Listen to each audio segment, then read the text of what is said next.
La semaine passée, c'était Max Holloway. Cette semaine, ton T-shirt, Johan. Oh, pour ceux qui ne nous regardent pas en vidéo, Mystic Mac, Conor McGregor. Tu l'as aimé comme combattant ou tu l'as aimé comme personnage ou les deux? Je l'ai adoré comme combattant. Là. Moi, pour Conor, ça a été une des raisons qui m'a motivé le plus à continuer dans les arts martiaux mixtes, le spectacle qu'il pouvait donner. Puis aussi, en tant que combattant, sa main gauche était très autoritaire là, dans ses débuts surtout. Penses-tu qu'il va revenir? Je lui souhaite de rester à la retraite. Ah ouais, OK. Ah ben écoute, je pense qu'il a fait son nom. Il peut pas aller chercher plus qu'il a été cherché. Selon moi, il y a plus à perdre. OK, mais en termes monétaires, parce que là, on avait prévu d'en parler un peu plus tard, mais on va en parler tout de suite. Là, je savais pas que tu allais porter ce chandail-là de circonstance, mais tu sais, on parle d'un retour potentiel de Nate Diaz, puis il n'y aurait pas de combat plus logique à faire que faire cette fameuse trilogie que tout le monde attend. Hein. Si c'est un combat contre Nate Diaz, c'est différent. Je souhaite pas que Conor revienne pour un gros combat contre une grosse tête en ce moment. Un combat contre Diaz, peut-être ça pourrait être intéressant, oui. Ça vendrait. Ça serait très vendeur, une trilogie en effet. Ouais. Un petit peu d'argent de poche là, pour Conor s'il en a besoin. Là. Mais bref, je suis pas sûr qu'il en a besoin, mais bon bref. On va parler de ça, on va parler des actualités comme on fait toujours à la fin de l'émission, mais on va bien sûr revenir sur ce qui s'est passé le week-end dernier avec ce gala Vettori contre Dolly J. On va mettre la table pour le gala de cette fin de semaine à Londres également.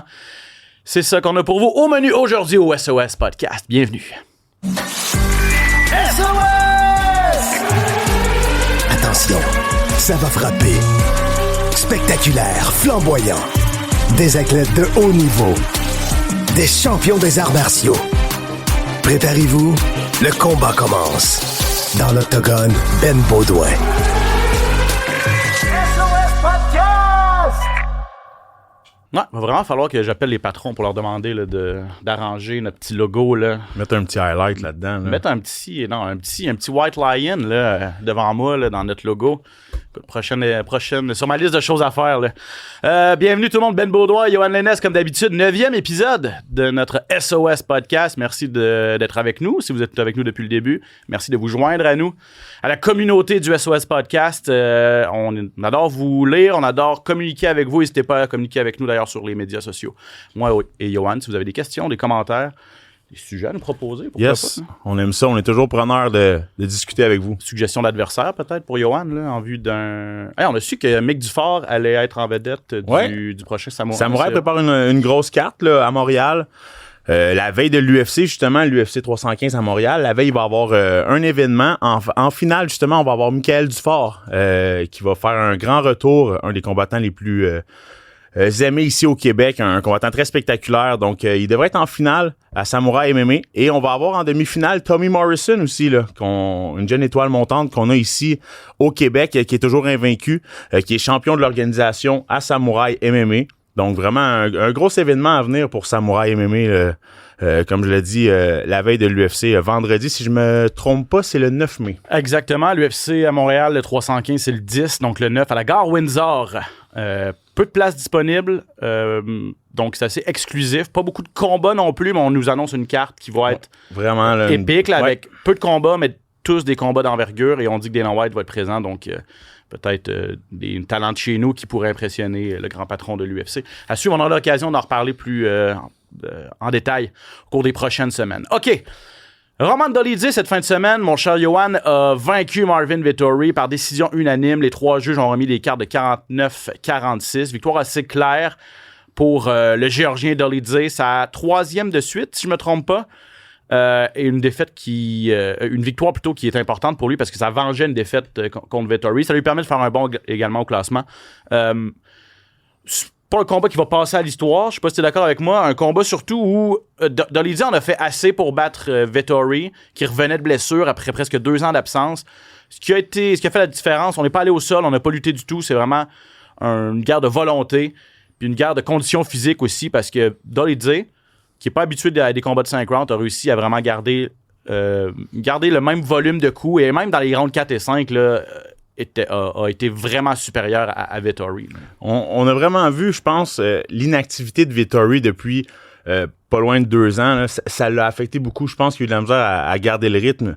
Dolidze qui était toujours un pas en avance, plus rapide, qui prenait des meilleures décisions. Ça a été dur de garder le rythme, mais on a vraiment senti que Dolidze a pas eu tant de misère que ça. A lancé beaucoup de coups, beaucoup de volume, a mis la pression. c'est certainement pas la performance la plus spectaculaire. On sent que c'est ce qui lui manque. Hein? Il a battu Vettori, il a vengé sa défaite, c'est bien. Avant ça, une victoire contre Kevin Holland et Anthony Smith. C'est des bons noms, mais jamais rien de spectaculaire. Jamais rien qui fait qu'il sort du lot. En plus, Kevin Holland...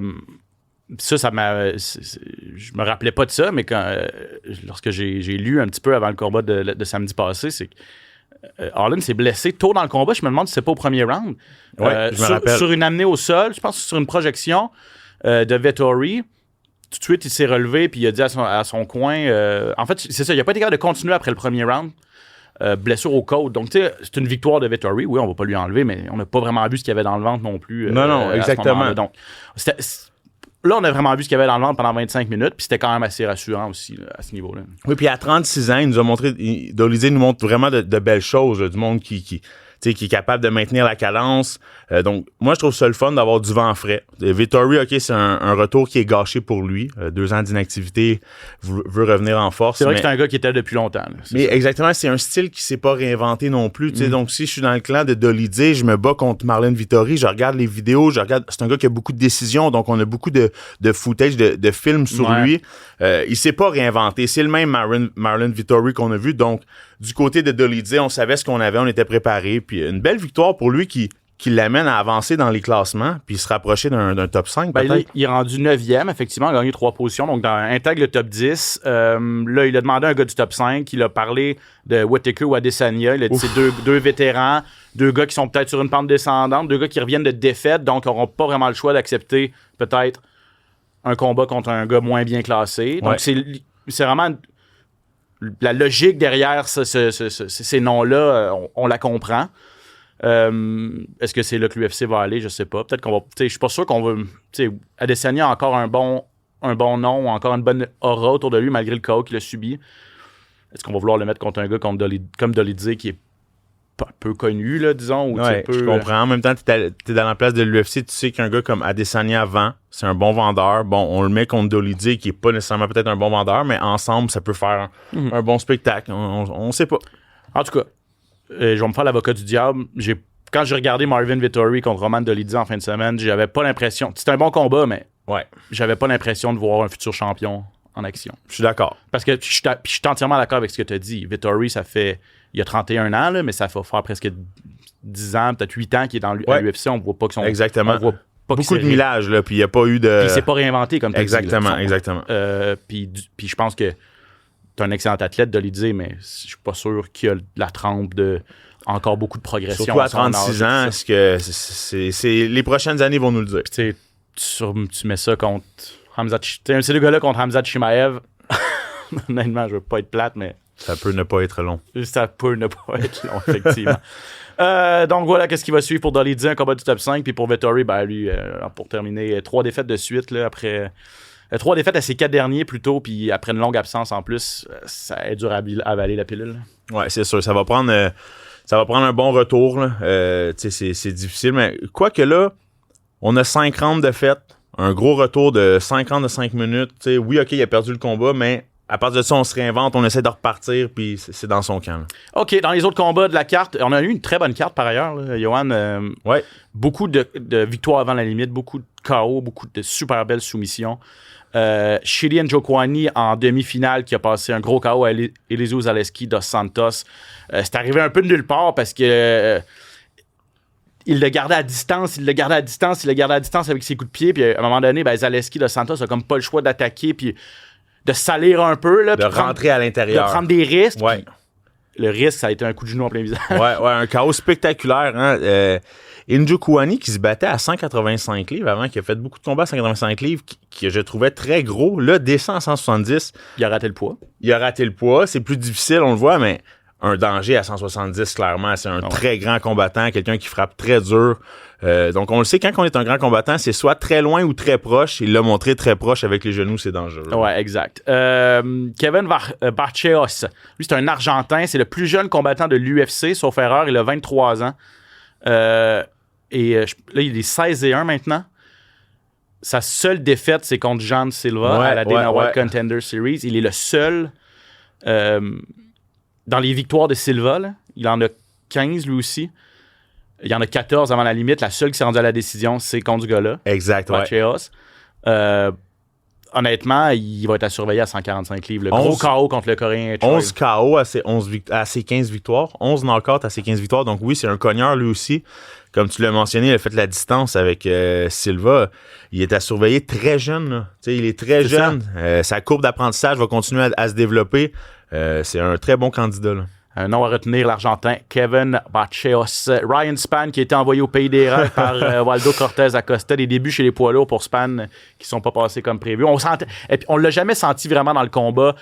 C'est un super bon athlète. À 185 livres, il était immense. Ouais. Mais mentalement, la force de frappe d'un poids lourd, c'est pas pareil. Hein? Puis on l'a vu, là, Acosta, il cogne dur. Là. C'est vraiment quelqu'un qui a beaucoup de mauvaises intentions lorsqu'il frappe. Malheureusement pour Spann, c'est peut-être pas la catégorie. Là. C'est ça. Ben, c'est ça. Puis là, si les lourds, c'est pas sa catégorie, les Milo, il était plus sûr parce que c'était trop difficile. Malheureusement. Cul-de-sac, peut-être pour lui, en tout cas. Bref, à suivre. Carlos Vera, grosse soumission. Carly Judis, gros coup de pied à la tête. Et Vera aussi a utilisé un coup de pied à la tête avant de passer un étranglement arrière à son adversaire. Donc, les deux ont mérité des bonnies de 50 000 $. Mais je veux parler de Priscilla Cachoeira. C'est pas une combattante que j'affectionne particulièrement. Elle n'a pas de technique. Son surnom, c'est Zombie Girl. Ouais. Parce qu'elle attaque sans vraiment regarder. Elle est moins pire qu'elle était, mais quand même. Sauf que l'uppercut qu'elle a passé à son adversaire, Nunez, c'était joli. C'était sa première victoire depuis 2022. Puis gros cri du cœur après en entrevue, alors qu'elle, on sait qu'elle a déjà eu des problèmes de consommation de drogue. Elle veut partir une fondation. Elle veut au Brésil mettre sur pied une fondation pour venir en aide à ses amis là, qui se meurent dans les rues apparemment de surconsommation et d'overdose.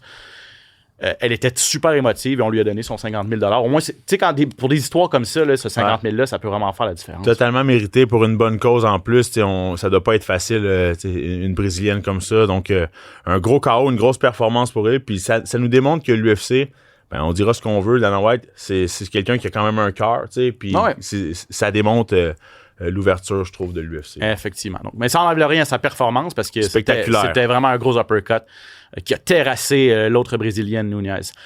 Passons maintenant à ce qui s'en vient cette fin de semaine. Juste pour vous mentionner, pour ceux qui sont au Québec, au Canada en général, c'est il faut être abonné à UFC Fight Pass pour regarder le gala cette fin de semaine. C'est dommage, mais c'est une carte qui est vraiment, vraiment intéressante là, sur papier. Gala présenté à Londres, mais c'est en exclusivité UFC Fight Pass, donc ça ne sera pas présenté sur les ondes de TVA Sport, malheureusement. Et heureusement, en fait, pour ceux qui sont abonnés à Fight Pass, vous aurez accès à cette carte. En finale, Leon Edwards, ancien champion, bien sûr, des mi-moyens, qui va faire face à Sean Brady, qui lui est classé 5e dans la catégorie. Comment tu vois ça? Parce que Leon Edwards, il a été champion, c'est plus un combattant debout. C'est pas un gars qui est très solide en lutte, alors que Brady... J'ai vraiment l'impression que Brady, c'est un style qui est vraiment pas adapté aux forces de Leon Edwards. C'est vraiment deux combattants qui sont vraiment le contraire, les deux. Là. On a Leon Edwards qui est plus 6'2", plus allongé, tandis que Sean Brady, 5'10", un petit peu plus trapu. Leon Edwards... bon en kickboxing avec ses jambes, garde la distance, bouge bien. On a un Sean Brady qui met beaucoup de pression, qui aime coller contre la cage, travailler sa lutte, amener au sol, beaucoup de pression, beaucoup de lutte, beaucoup de contrôle, beaucoup de positionnement. Je pense pas que c'est un combat qui est avantageux pour Leon Edwards, surtout qu'on sait qu'il y a eu un changement d'adversaire un petit peu quand même à la dernière minute. C'est énormément d'ajustements. Oui, parce c'est un bon point. Il devait affronter Jack Della Maddalena, l'Australien, qui lui aussi est un striker, est un cogneur debout. Ça s'est fait à la dernière minute, à peu près 5 ou 6 semaines. Donc, assez de temps pour se préparer, mais c'est vrai que le style est... C'est que là, on change complètement le game plan. On change c'était quoi l'objectif du combat, le camp d'entraînement est basé sur quoi et tout. Fait qu'il faut tout rechanger la formule. C'est là que ça devient vraiment... Les partenaires d'entraînement qui sont... C'est sûr et certain, oui, parce que là, on passe de Magdalena, qui était... gaucher, un bon boxeur. Là, on tombe à un Sean Brady qui est droitier, qui fait plus de la lutte. Donc, c'est pas le même style de combat du tout. Les deux ont perdu contre Belal, donc le champion présentement. Donc, ça, c'est un fait qui est intéressant parce que c'est pas mal leur seule défaite. Donc, vont vouloir venger cette défaite-là et se rapprocher d'une chance au titre. Là. Et pour prouver à quel point Belal Mohamed est peut-être un mal-aimé, c'est un combattant complet parce que comment il a battu Leon Edwards? En luttant, en le contrôlant au sol, en étant... Même, il a été bon debout, là, quand, tu sais, il s'est pas fait tant que ça déclasser debout. Même certains diront qu'il a même peut-être été supérieur à Leon Edwards debout, mais c'est vraiment la lutte puis tout ça. Puis arrivé contre Sean Brady, ben, c'est le contraire. Ben, il lui a passé le KO au deuxième round. Donc, quand tu dis qu'il y a un combattant qui est capable de s'adapter aux forces et neutraliser les forces de ses adversaires, ben, Mohamed le fait très bien. Mais pour revenir au combat dans la fin de semaine, honnêtement, si Brady est capable d'imposer sa lutte, son jeu, son corps à corps, là, de s'approcher, tout ça, il y a toujours le danger de se faire pincer, comme Kamaru Usman s'est fait pincer par Leon Edwards, avec un coup de pied à la tête. Tu sais, je veux dire, il peut être dangereux, là, Edwards, debout. Oui, mais je veux dire, ça peut être long si Brady est capable de s'approcher puis d'imposer son jeu. Là. N'oublions pas, par contre, que le dernier combat de Sean Brady, c'était contre Gilbert Burns. Et c'était pas une domination complète, pas du tout au niveau de Sean Brady. Il a été chanceux un petit peu au niveau du troisième round. Donc, vraiment, j'ai hâte de voir. Parce que si on a un Sean Brady qui sort contre le Gilbert Burns qu'on a vu, peut-être que ça peut être long contre Leon Edwards. OK, là. C'est ça. Ça va vraiment être de savoir dans quelle disposition les deux sont cette journée-là. En tout cas, c'est une super opportunité pour Brady, lui, qui est classé 5e, d'affronter l'ancien champion, le gars qui est toujours classé numéro 1. Je parlais de la puissance potentielle de Leon Edwards. Je dis potentielle parce qu'il est capable, on l'a vu. N'en demeure pas moins qu'il a seulement 2 KO lors des 10 dernières années. C'est une machine de décision, Leon Edwards. Exactement. Puis sensiblement pareil pour Sean Brady, parce que c'est un gars qui a 9 décisions à sa fiche aussi. Puis à noter que les deux n'ont jamais été mis hors de combat, que ce soit par KO, TKO ou soumission. Ben, Brady s'est fait passer le KO par Belal Mohamed. Ah, Brady, c'est vrai. Mais c'est sa seule défaite. C'est sa seule défaite, exactement. Il est 17-1, je pense. Ouais, donc oui, t'as raison, c'est vrai. Donc c'est quand même un combat qui est possibilité d'aller à la limite, là. En tout cas, je pense pas que les cotes vont être très élevées, là. Mais je pense que les cotes d'une victoire avant la fin vont être hautes parce qu'il y a peu de probabilité que ça arrive. Le reste à voir, c'est ça. Qui va être capable de s'imposer dans son style? T'sais, Edwards s'est fait amener 9 fois au sol par Belal Mohamed. Bon, son camp dit il était vraiment pas dans des bonnes dispositions. Ça, c'était en juillet dernier. Là. On n'arrête pas de se trouver des excuses puis d'essayer de dire qu'on est juste à 30 ou 40% de mes capacités. Nanana. Mais en fait, c'est toujours ça. Hein? Ben, c'est ça, exactement. Il va toujours en avoir des excuses. Okay. C'est ça, exactement. Bref, je suis intrigué. C'est un très bon combat. C'est un combat qui est très relevé, le Leon Edwards contre Sean Brady. C'est un des combats au niveau des 170 livres qui est le plus relevé en ce moment. Et ça va être au O2 Arena de Londres, donc dans la cour arrière, à la maison pour Leon Edwards. Ça peut lui donner un avantage. Demi-finale, très bon match-up, très bon matchmaking, là, je trouve, entre le vieux routier, ancien champion lui aussi, Jan Blachowicz, contre Carlos Ulberg, la jeune sensation néo-zélandaise. C'est ça, t'as un gars de 42 ans qui a du millage, qui est complet, qui est habitué de faire des 5 rounds. Ça va être un combat de 3 rounds en demi-finale. Puis là, tu veux tester le jeune loup. Hein? Puis ça va être un bon choc de style aussi parce que Ulberg, je pense que si ça va au sol, ça peut être long. S'il se retrouve sur son dos, là, ça peut être long. Comme tu l'as mentionné, là, c'est Blachowicz, le vétéran. Écoute, pratiquement 40 combats. Ces derniers combats, là, c'est une split contre Pereira, une nulle contre Ankalaev. C'est vrai. T'sais, donc vraiment, là, il y a 42 ans, mais il se bat contre les meilleurs dans le monde en ce moment encore. Puis ça fait longtemps qu'il se bat contre les meilleurs au monde. Oui, exactement. Je regardais sa liste de combats. Là. C'est incroyable tous les combattants qu'il a affrontés. Là. Pro HK, probablement aussi. Oui, Pro HK. Si on remonte vraiment plus loin, il a déjà affronté Jared Cannonier. Des combattants qui sont là depuis longtemps. Donc, il les a tous passés. Blachowicz qui a déjà gagné contre Israel Adesanya, qui s'est promené de poids aussi.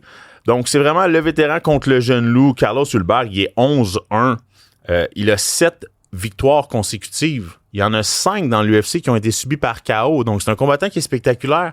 Selon moi, la vitesse va pouvoir peut-être faire la différence dans ce combat-là. Un jeune combattant comme ça, contre un combattant de 42 ans, peut-être que la vitesse pourrait être un point clé. Comme tu l'as mentionné, Blachowicz, qui est habitué de se battre des 5 rounds surtout. Donc là, il va falloir qu'ils soient en mesure de ne pas commencer trop lentement en pensant que c'est 5 rounds, parce qu'on le sait, Carlos Ulberg, lui, là, quand ça va commencer, là, ça va aller vite. Là. 5 de ses 7 victoires de suite. En fait, Ulberg, il a perdu ses débuts à l'UFC, mais depuis ce temps-là, il a tout gagné. Et 5 de ces 7 victoires-là, avant la limite, 4 KO, une soumission.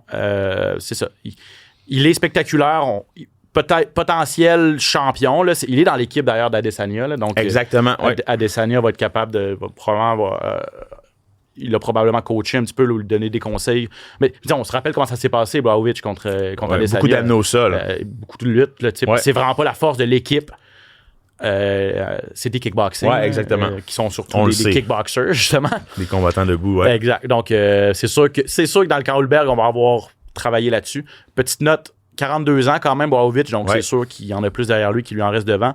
Et premier combat depuis juillet 2023, donc mine de rien, ça va presque faire 2 ans. Il revient d'une opération, d'une grave blessure à l'épaule, donc s'est fait opérer. Longue absence, donc peut-être la rouille et tout ça. Puis là, tu parles de commencer rapidement. Ça va être vraiment surveillé pour cette demi-finale. Dans les autres combats intéressants de cette carte-là, je vous disais sur papier, elle est intéressante. Gunnar Nelson contre Kevin Holland. Gunnar Nelson, on le voit pas souvent, mais quand on le voit, c'est toujours... Pour les amateurs de Jiu-Jitsu, là, c'est toujours intéressant. C'est un vétéran. Premier combat en 2 ans, lui aussi. Mais 13 soumissions en 19 victoires, c'est vraiment un as, l'Islandais, du jeu au sol. Oui, puis Nelson, on le connaît beaucoup à cause un petit peu qu'il a fait partie de l'équipe à Conor McGregor. T'sais. Il est arrivé dans la même énergie, dans le même temps que lui. A eu des très belles performances, s'est fait mettre KO aussi. Là, il revient encore. Je trouve que contre Holland, c'est un bon combat. Là. Je pense que ça va être une belle opportunité pour lui de revenir fort. On le sait, Holland, les soumissions, c'est pas son fort. Nelson, c'est sa tasse de thé, les soumissions. C'est ça, il y a 4 défaites par soumission, en fait, Kevin Holland. Il est pas bon. Il a jamais bien performé contre des as du jiu-jitsu. Exactement. Donc là, ça va être de voir est-ce que Holland va être capable de toucher avec ses mains, de se faire respecter. C'est un combat qui est intéressant, ça aussi. Là. Sa dernière défaite, ça va être son 2e combat en 2025. Il était là à l'UFC 311, Kevin Holland contre Reiner de Ridder. Ouais. Le Néerlandais. S'est fait passer une soumission d'ailleurs. Et c'est 4 défaites à ses 5 dernières. Kevin Holland, c'est un gros nom. Il se bat souvent. Exact. Il dit toujours oui pour le meilleur et pour le pire. Exactement. C'est pas mal pour le pire. On peut pas lui reprocher ça. Il me fait penser un petit peu à... on va en parler. Tuburia, c'est un combattant qui, quand tu l'appelles, il dit pas non, il se présente. Donc, vraiment, ça... L'UFC peut pas dire non à ça. Lonnie Cavana, je pense que c'est comme ça qu'on le prononce, contre Felipe Dos Santos, 2 jeunes combattants. Cavana, lui, c'est un jeune Anglais de 25 ans. On est chez les poids mouches, 125 livres. Donc, toujours le fun de voir des jeunes poids mouches là, essayer de percer. 5 KO en 8 victoires, donc il a la puissance. Il est invaincu à l'UFC. Je pense que ça va être son 2e combat. Bref, je le connais pas. Ça va être l'occasion de le découvrir pour moi, là, à tout le moins devant la foule anglaise aussi. Je pense que là-bas, il est très connu aussi. Là, il a gravi les échelons là-bas. Là. Cavana qui va affronter Dos Santos, qui est un bon combattant, lui aussi, qui n'a pas eu des combats faciles à l'UFC, qui a affronté beaucoup de combattants invaincus aussi. Donc vraiment, il n'a pas un test facile, Cavana.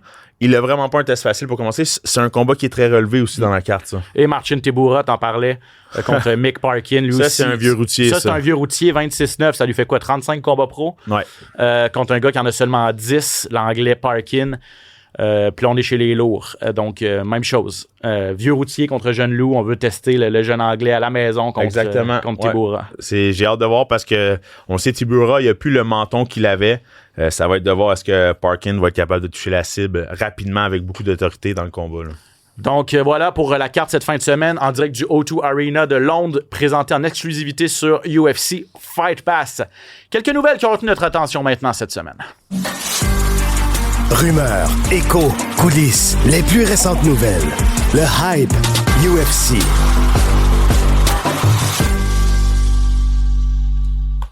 Bon, on en a parlé d'entrée de jeu. Là. C'est Nate Diaz qui, dans un podcast, a dit « Ah, je songe à revenir à l'UFC. » Clairement, il se cherche un petit peu des contrats. Là.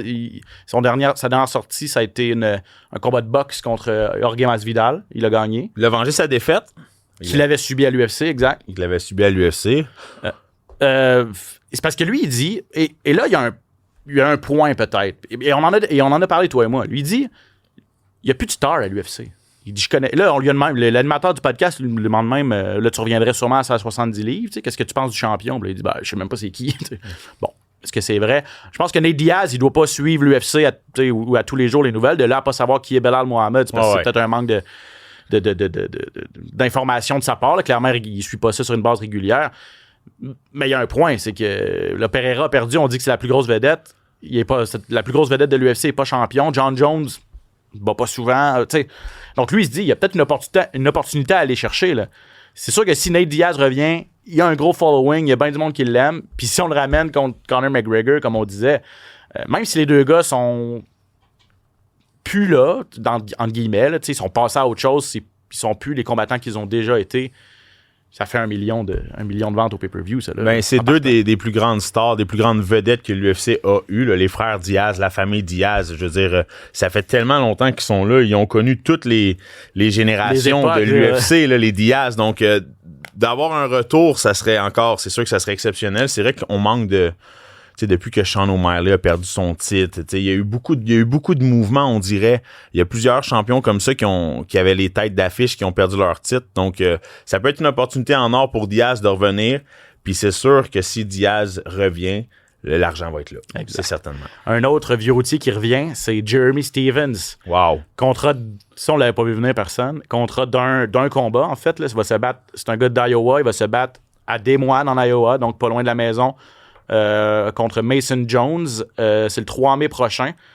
Jeremy Stephens, depuis qu'il a quitté l'UFC, il a combattu à la PFL, mais surtout à la Bare Knuckle Fighting Championship. À Bare Knuckle, il a été 3-0. Il a passé un KO spectaculaire à Michael Chandler. Ça fait pas très longtemps. Je pense que c'était au mois de janvier. Donc, 3-0 à Bare Knuckle, mais 1-7, plus une nulle technique à ses 9 derniers combats en arts martiaux mixtes. Ouais. Donc, est-ce que ça va être le Jeremy Stephens de Bare Knuckle ou le Jeremy Stephens qu'on a vu à la fin à l'UFC et à la PFL? T'sais? C'est sûr que c'est là qu'on voit que c'est deux sports qui sont différents. Là. Bare Knuckle, pas vraiment de gants. La force de frappe qui est super importante. Il n'y a pas de lutte. Il n'y a pas beaucoup de lutte, puis il n'y a pas beaucoup de jab non plus. Là. C'est vraiment, on le voit, il y a beaucoup de gros crochets qui se lancent. Fait que, écoute, j'ai hâte de voir un retour en MMA. Est-ce qu'il a été capable de se relancer avec le Bare Knuckle? On verra. Ça reste un des combattants qui frappe le plus fort de cette organisation, de cette catégorie de poids-là. C'est toujours un combattant qui est spectaculaire, fait que ça va être le fun de voir. En tout cas, ceux qui l'aiment ou qui l'aimaient, ben, vous aurez la chance de le revoir une fois de plus. Puis, tu sais, lui, ce qu'il dit, dans le fond, c'est je vais au plus offrant. Son contrat, même s'il sortait d'une grosse victoire à Bare Knuckle, son contrat est arrivé à échéance. Il a testé le marché. C'est l'UFC qui lui a donné le plus gros montant pour un combat. Il s'est dit, ça n'engage à rien. S'il y a une grosse performance, peut-être un contrat qui va venir par la suite. Sinon, il peut retourner. Est-ce que ça montre que Bare Knuckle a des petits problèmes financiers? Je pense que c'est plutôt que... je pense que Conor McGregor n'aime pas beaucoup Jeremy Stephens. Oui, c'est vrai qu'on avait entendu parler que... En même temps, même s'il ne l'aime pas, Conor, c'est un businessman aussi. Ouais. S'il voyait le potentiel envers quelqu'un... Ça serait idiot de ne pas le mettre sur la carte. C'est ça. Puis on parlait de même un combat potentiel si Conor... Conor est actionnaire de Bare Knuckle. Oui. Un des copropriétaires de l'organisation. Il a déjà dit pourquoi... il dit tout, là, dans le sens il laisse planer le doute. Il ferme pas la porte complètement à faire un jour un combat à Bare Knuckle. Et là, Jeremy Stephens, une petite animosité entre les deux, tout ça. Bref. Ouais. Je sais pas pourquoi il a quitté. Il a testé le marché. À suivre. Est-ce que, parlant de tester le marché, est-ce que tu suis ça un peu la business sportive, les droits de télé, les contrats et tout ça? Est-ce que c'est quelque chose qui t'intéresse? Un petit peu, mais je te dirais pas que je lis ça à chaque jour. OK. Ben, moi non plus, peut-être pas à chaque jour, mais ma déformation professionnelle de journaliste, ça m'intéresse. C'est surtout que c'est un écosystème qui est en complète transformation depuis maintenant entre 5 et 10 ans. Là. C'est-à-dire que les droits de télé, la valeur de ces contrats-là a carrément explosé parce qu'avec toute l'écoute, il n'y a plus beaucoup d'écoute en direct là, à la télévision traditionnelle. Les séries télé, on les écoute plus en direct le mardi soir à 7h. On les écoute en rattrapage et tout ça, ou sur Netflix quand on veut, quand on a le temps. Mais le sport, ça demeure un des seuls trucs qu'on n'a pas le choix vraiment de regarder en direct. Alors que tout le reste en télé est en train de baisser de valeur.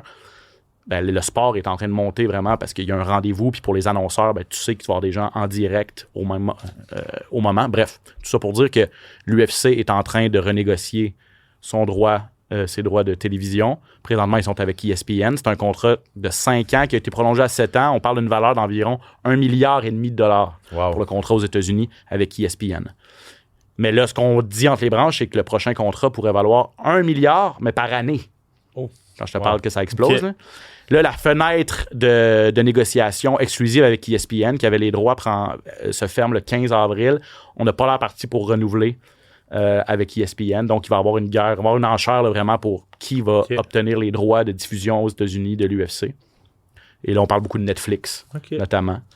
Wow. Netflix qui a la WWE. Ouais.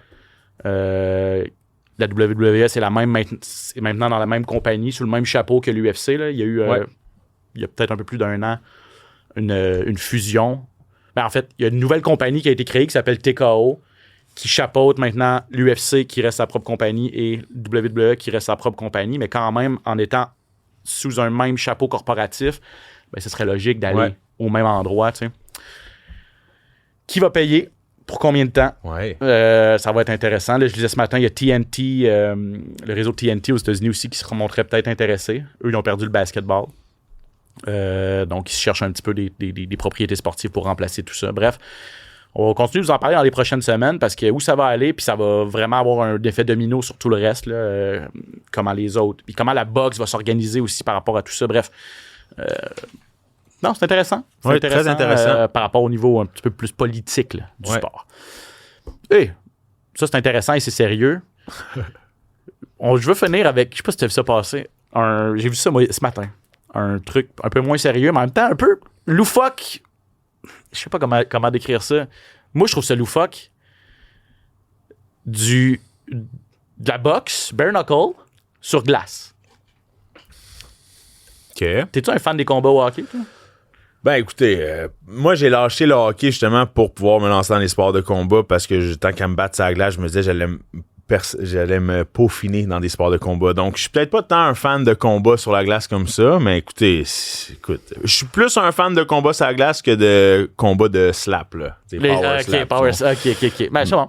Parce que il y a une compagnie qui s'appelle Ice Wars qui avait commencé ça, des combats sur la glace. En équipement de hockey. Ouais, avec des gants. Avec des gants puis un casque. Des petits gants, un casque, des petits gants de 4 onces. OK. Puis là, Bare Knuckle a acheté une partie de cette compagnie-là pour essayer d'amener ça à un autre niveau. Clairement, on a vu avec les 4 nations, j'imagine qu'il y avait un appétit pour ça, puis on s'est dit, on a vu une opportunité. Là, il va y avoir un événement au Michigan en juin, il va en avoir un en Alberta, en Alberta plutôt, par la suite. Mais c'est ça. Les gars sont sur patins, sur une petite glace, 900 pieds carrés, je sais pas ça peut... C'est quoi? C'est 9 par 10, c'est 90. En tout cas, bref, quand même une grosse arène glacée, sur patins. Puis les gars font des combats, comme s'ils étaient au hockey, mais ils n'ont pas de bâton, puis ils n'ont pas de... J'ai hâte de voir. C'est sûr que ça va tout être des joueurs de hockey qui ont eu beaucoup d'expérience en combat qui vont aller là-dedans, tu sais. Je sais pas si Steve Bossé nous écoute. Steve Bossé va faire un retour. S'il veut faire un retour. Donald Brashear. Steve Bossé contre Georges Larac. L'invitation est lancée. Et regarde, on regarde l'extrait, on met ça sur nos réseaux sociaux, on va voir s'ils vont répondre à l'appel. Voilà, donc à suivre, ça va s'appeler Ice Wars en fait, mais c'est maintenant chapeauté par Bare Knuckle Fighting Championship. Voilà, ça fait le tour de notre émission aujourd'hui. Merci mon cher Yoann. Yes. Merci à vous à la maison. Le SOS Podcast, une présentation de Cube Radio et de TVA Sport. C'est disponible sur les plateformes d'ailleurs de Cube Radio, sur le site internet de TVA Sport et sur toutes les plateformes où vous écoutez vos podcasts. À bientôt tout le monde. Ciao.